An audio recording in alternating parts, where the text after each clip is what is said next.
Some paint colors are easy. They just work.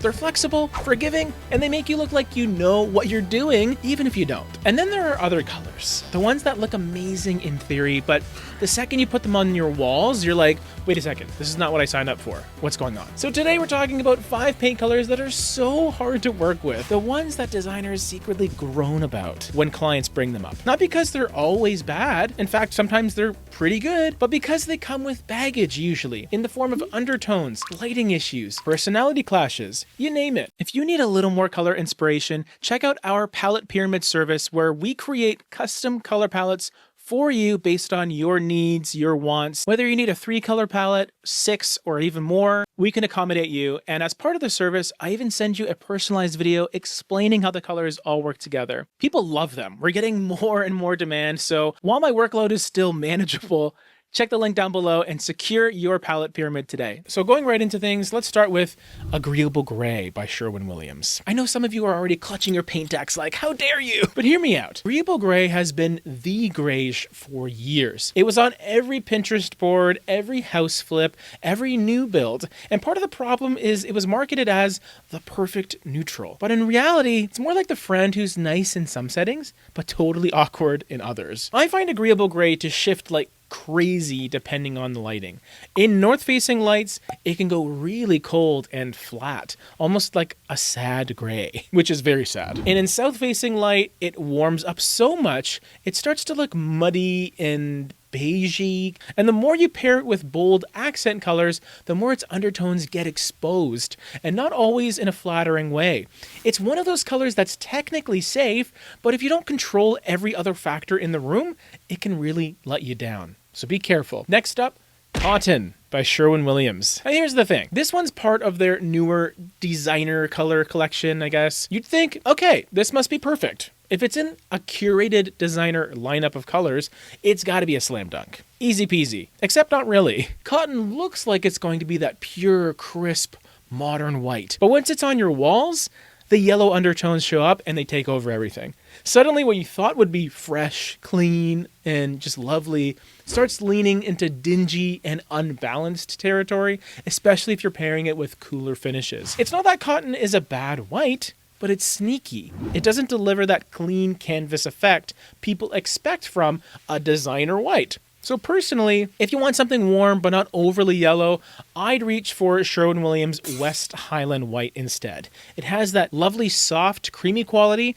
but it reads intentional and pleasant rather than like your walls are permanently reflecting a lampshade or something. Now let's talk about Hail Navy by Benjamin Moore. Okay, Hail Navy. It's like the Instagram influencer of paint colors. Gorgeous, dramatic, and instantly makes any room look designed. But it's also a total diva. Hail Navy sucks up light like a sponge. In a big airy living room with huge windows, it can look amazing. But in a small bedroom, suddenly you feel like you're in a submarine. Hail Navy is kind of picky. If you put it with a white that's too warm, it makes the white look dirty. And if you pair it with a cool gray, it can go icy. And if you put it in a room without enough texture or contrast, it kind of feels flat and heavy. Hail Navy is the kind of color that looks stunning in magazines, but in real life, you need to babysit it constantly to make sure it doesn't drag the whole room down. And also, everyone uses it, which is another big problem if you want to be unique. I got another white paint color to talk about. It's Simply White. Another Benjamin Moore darling. Simply White is one of those colors that lures you in with the promise of being simple, clean, fresh, versatile. But here's the truth. Simply White, kind of like Cotton, has a yellow undertone, and once you paint it across an entire room, that undertone starts to show up everywhere. Suddenly, your modern minimal loft feels more like a frosted cupcake. It's not a bad color. In fact, in the right space, it can be stunning. It's my trim color upstairs. But the thing is, if you're expecting a neutral, blank canvas kind of white, perhaps a nice alternative to Chantilly lace or something, Simply White will betray you the second the sunlight shifts. I've seen so many people repaint entire rooms because they didn't realize how yellowy creamy it is once it dried. Just go with Super White. It's great. And finally, we have bright red. And not even a single swatch, just the whole category. Bright saturated reds are some of the hardest paints to work with, period. First of all, coverage is always a nightmare. It usually takes 3+ coats, and even then it can still look streaky. And even when you nail the application, the bigger issue is the vibe. Red walls dominate a space. They bounce onto everything else. Your white trim looks pink. Your skin looks flushed. Even your furniture starts picking up weird tones. And instead of feeling cozy and energizing, which is what people want from red, the room just ends up feeling loud and stressful. Red is one of those colors that works beautifully in small doses. Maybe a front door or an accent chair. Maybe even a powder room if you're feeling bold. But an entire living room in bright red? That's the kind of choice you'll regret immediately, within seconds. So what do you do if you're already committed to one of these tricky paint colors? Don't panic, there's fixes. With agreeable gray, you can layer in decor that balances its undertones. Warm wood tones if it feels too cold, or cooler accents if it's leaning beige. Cotton, if you already used it, lean into warmer accents as well, natural textures so it all feels cohesive, rather than trying to fix the undertones. Or even maybe adjust your lighting if you can. Go for maybe warmer bulbs and just create a nice cozy warm feel. Pale navy definitely needs contrast, so crisp trim, brass fixtures are a classic.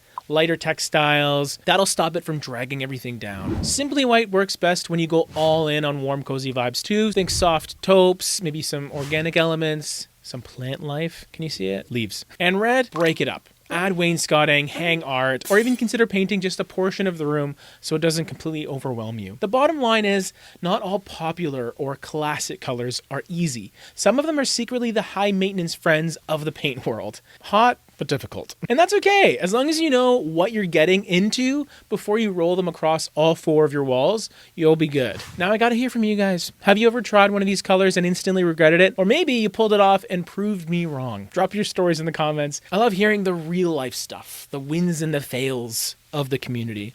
Let me know.